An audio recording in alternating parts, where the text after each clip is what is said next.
ఈరోజు నా పేరు డివై గిరి, తెలంగాణ రాష్ట్రీయ లోక్దల్ మహబూబాబాద్ జిల్లా అధ్యక్షుడిని నేను. మరియు ఈరోజు గార్ల మండల కేంద్రంలో ఇలా సీతారామ ప్రాజెక్టులో మన మున్నేరు వాగుకు సంబంధించి ఒక కెనాల్ తీసి దాంట్లో నీరుని దోపిడీ చేసే కుట్ర ఒకటి జరుగుతుంది. ఆ జలదోపిడీ కుట్రలో భాగంగా ఈరోజు గార్ల పూర్తి స్థాయిలో బంద్ చేయటం శుభపరిణామం. ఈరోజు ముఖ్యమంత్రి గారు ఈ ప్రాజెక్టుకి శంకుస్థాపన చేస్తున్నారు. మరి గార్ల వద్ద ప్రాజెక్టు స్టార్ట్ అయితే పాలేరులో మరి ఎందుకు శంకుస్థాపన చేస్తుండో మరి ఇక్కడ ప్రజలకు దడిసి అక్కడ చేస్తున్నట్లు అనిపిస్తుంది.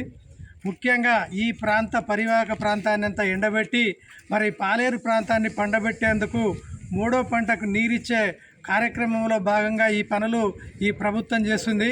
సీతారామ ప్రాజెక్టు ఉద్దేశం ఏంటంటే గోదావరి నీళ్ళను ఎత్తిపోసి పాలేరుకు తీసుకుపోయే ప్రాజెక్టును ఇప్పుడు ఇక్కడ ఉన్న తుమ్మల నాగేశ్వరరావు ఏన్కూరు దగ్గర బొక్కబెట్టి సీతారామ ప్రాజెక్టు గోదావరి జిల్లాను తరలించకపోతే మరి మనకు ఒక పీడ లెక్క తయారైనటువంటి పొంగులేటి శ్రీనివాసరెడ్డి గారు మున్నేరు ప్రాంత నీటిని దోపిడీ చేసి పాలేరు ప్రాంతానికి తీసుకుపోతున్నాడు. మరి ఈ విషయంలో ఖమ్మం జిల్లా మంత్రులందరూ ఏకమయ్యారు. వీరికి తోడు ఉత్తమ్ కుమార్ రెడ్డి కూడా తోడై ఈ నీటి దోపిడీ చేస్తుంటే ఈ ప్రాంత ప్రజలు చూస్తూ ఊరుకుంటే భావితరాలు ఇక్కడ పంట పొలాలన్నీ ఎడారిగా మారిపోయే ప్రమాదం ఉంది. కాబట్టి ఇక్కడ ప్రజలు పెద్ద ఎత్తున ఈ రోజు నుండి ఉద్యమాలు చేయాల్సిందిగా మీ అందరినీ కోరుకుంటున్నాము.